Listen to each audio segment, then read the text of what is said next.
I was glad to have Linda this morning finally say that there are live ETs on Earth at this present time, and at least 2 of them probably working with the United States government.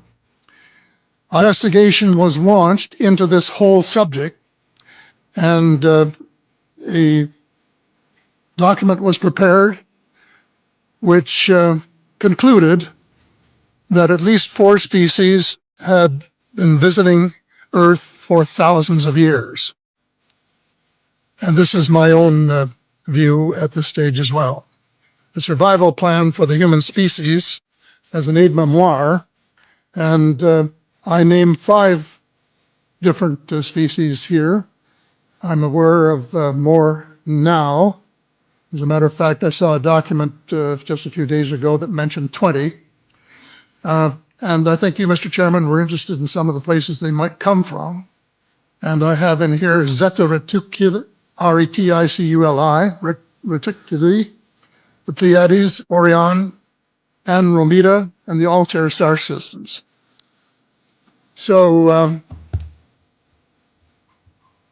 I don't think we can any more refer to them as they, because they're not an amorphous mass.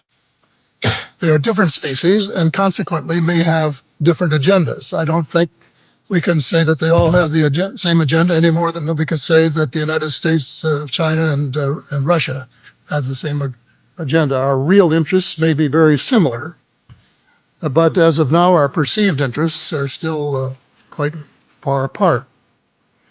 The other species that I learned about not too long ago was called the tall whites.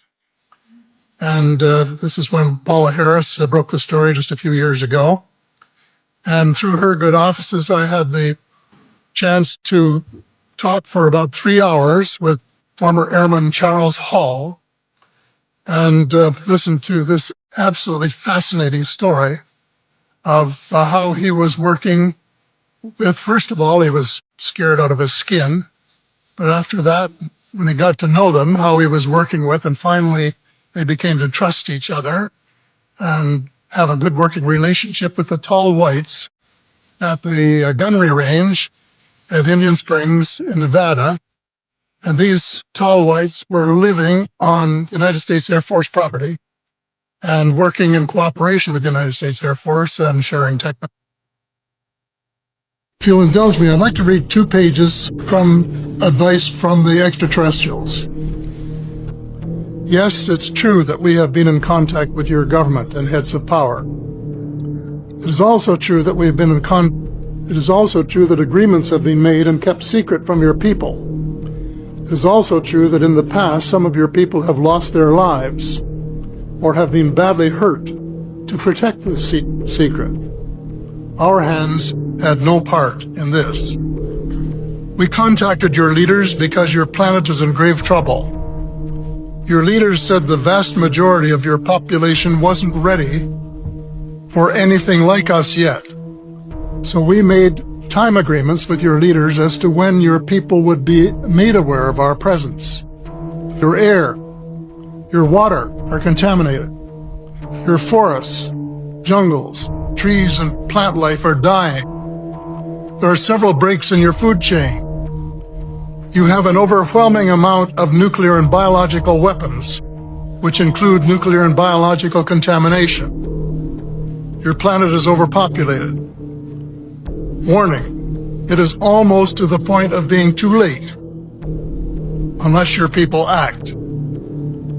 There are better ways of deriving energy and food needs without causing your planet any damage. Those in power are aware of this and have the capability of putting these methods into worldwide use. Those in power view it as a military and security threat. That upset me. You mean to tell me that the people in power have the ability to save and better the planet, and they aren't doing it? Amnesty. What do you mean? Complete amnesty to those in power. Governments and leaders who have been suppressing the truth, that they can't be held liable for any past wrong deeds. It is the only way these leaders can come forward with the truth. It is necessary that you do this in order to work together